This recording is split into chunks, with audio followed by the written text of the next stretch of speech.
And I think that's important. It does something, it doesn't do everything. And I think you need to understand how it works for your business. And within your sales cycle, when you go out and you prospect and you get leads, you need to understand how social media is going to fit in that and how it can work for you. That doesn't mean that it particularly acts as Salesforce, for example. You need to understand how it's going to be fitting into that cycle. And when used properly, it can be a very powerful tool, and I've seen that a lot. And we'll get into some examples as well.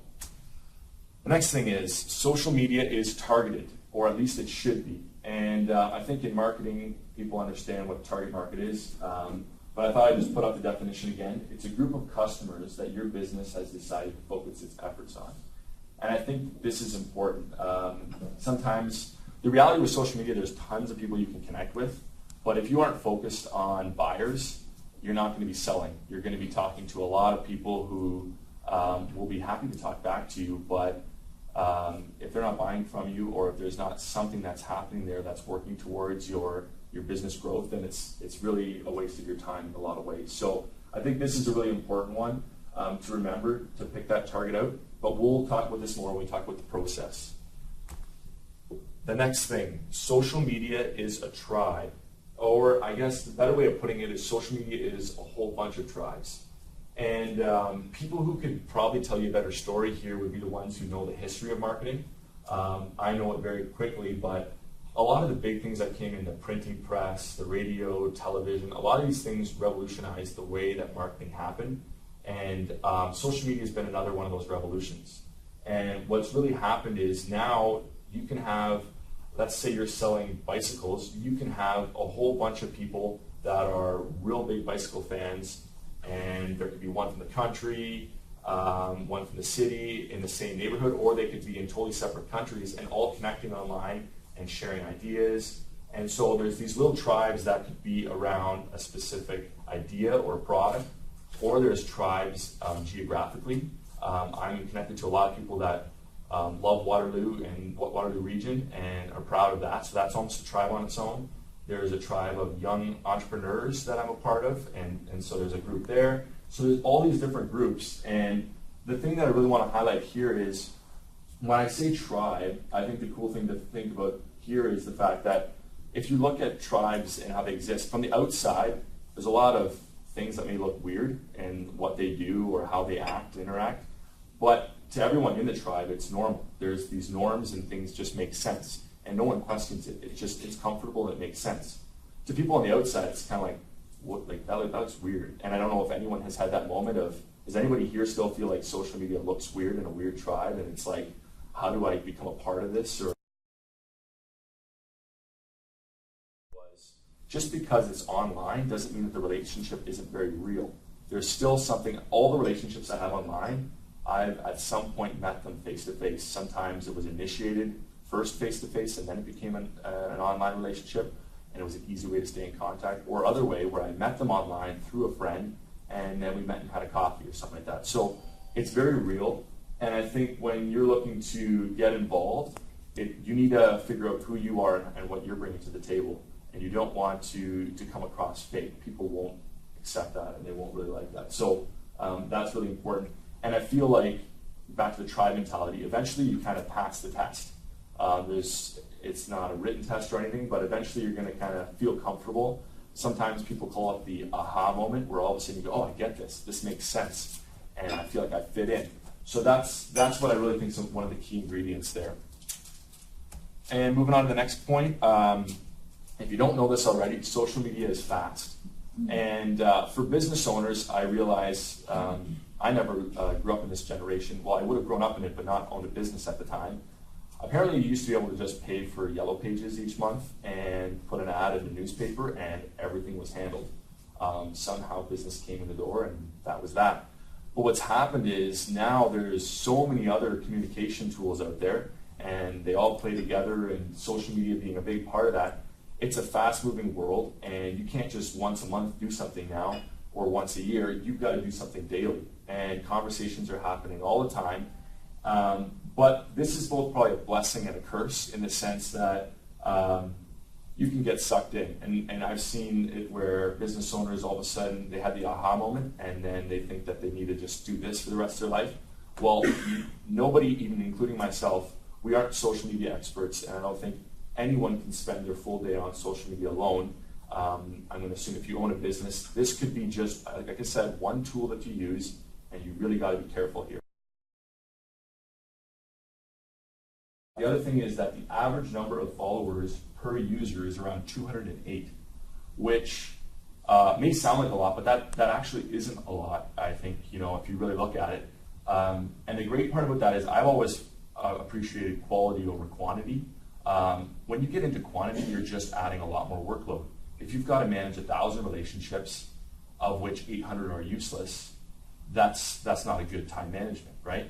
But if you have 200 good relationships of people that you know, that you can network with, and you have a relationship, and they can send you referrals, and you can, we'll get into that a little bit more when I talk about my own story, but I found that that's kind of cool that the number was around that.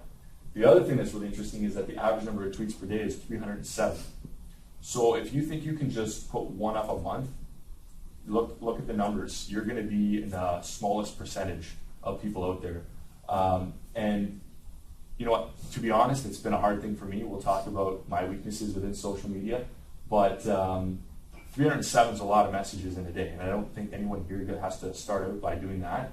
But if you can aim to have more than one and do it daily and keep it moving, it's a fast-moving conversation. So just so you know, there's a lot of stuff that goes on. The next thing is that the percentage of people that use mobile devices is around 60%. I thought it was actually going to be higher than that because that's all I use it for is on my mobile device. But there's some good tools on computers as well if that's easier for you to start out. But the great thing is it's on the go, it's a quick conversation, and you can easily use a mobile device for it. So my story around Twitter. So our business was starting out, and I was a local kid, but from the country. Does anybody know where Hawksville is? Oh, sweet, yeah. Thank you. No, grew up there in the country, and so when I did come to the city here, I really didn't feel like I knew a lot of people, especially on a business level. So when I went to build my network and really start selling, my professional networking was really important. I did a lot for the Chamber and still do. And through there's just so many events that were going on locally, and I had nothing to hold me back, so I used to go do a lot of networking. And the big thing was I always, with my social network as well as the professional network, I'd go to an event, meet people, and this is where I would keep the relationship ongoing then. It was easy to add someone on Twitter and follow up by just saying, hey, it was great meeting you tonight, and let's grab a coffee, something like that. And so it was just more of a social way, and the cool thing is it shows your face when you're tweeting them. It adds a personal brand there, and the other thing that I did was a lot of community outreach. I got connected. Our community's a phenomenal community with so many great things to get involved in. I got involved in too many and realized that wasn't sustainable, and then had to backpedal a bit. But again, there's just so many people out there that are doing great things, and something I learned pretty early on is everyone has an objective and an agenda that they're trying to achieve, and if you can come in and help them out and really start the relationship out by giving as opposed to asking for something, it builds a lot stronger relationship there.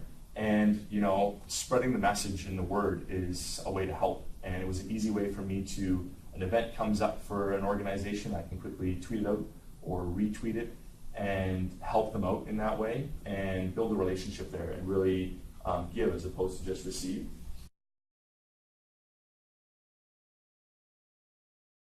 Connections. So if you log in, LinkedIn's going to show you, let's say you have 100 people that you follow, they're going to show you connections.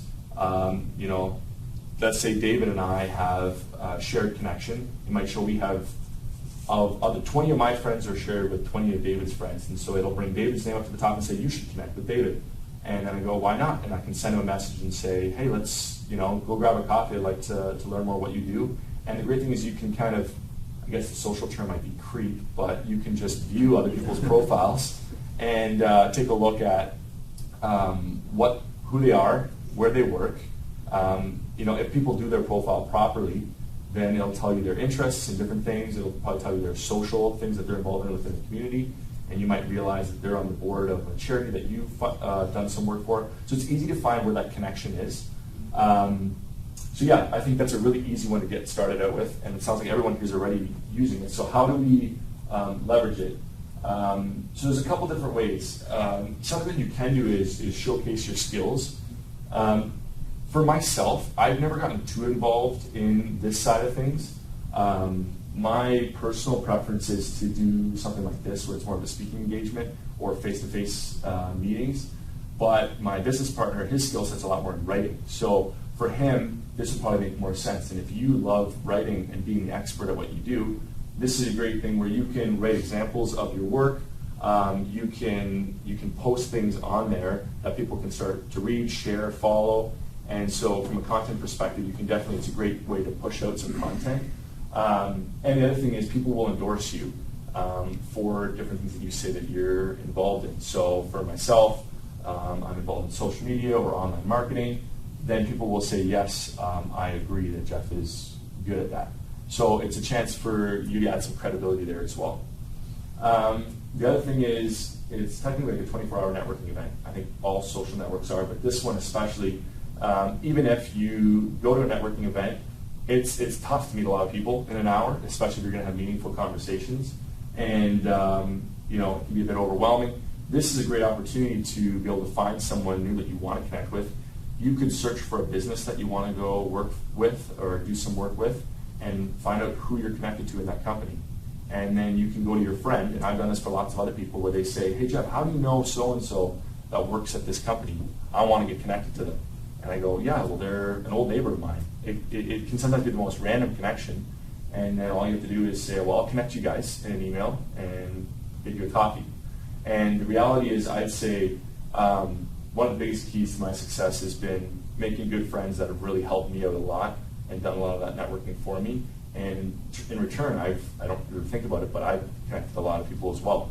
And so it's kind of that working together, and that's not new. I know that that's an old thing that's happened. Even when there was no social media, people still helped each other connect, right? The great thing is now you can really be intentional about it.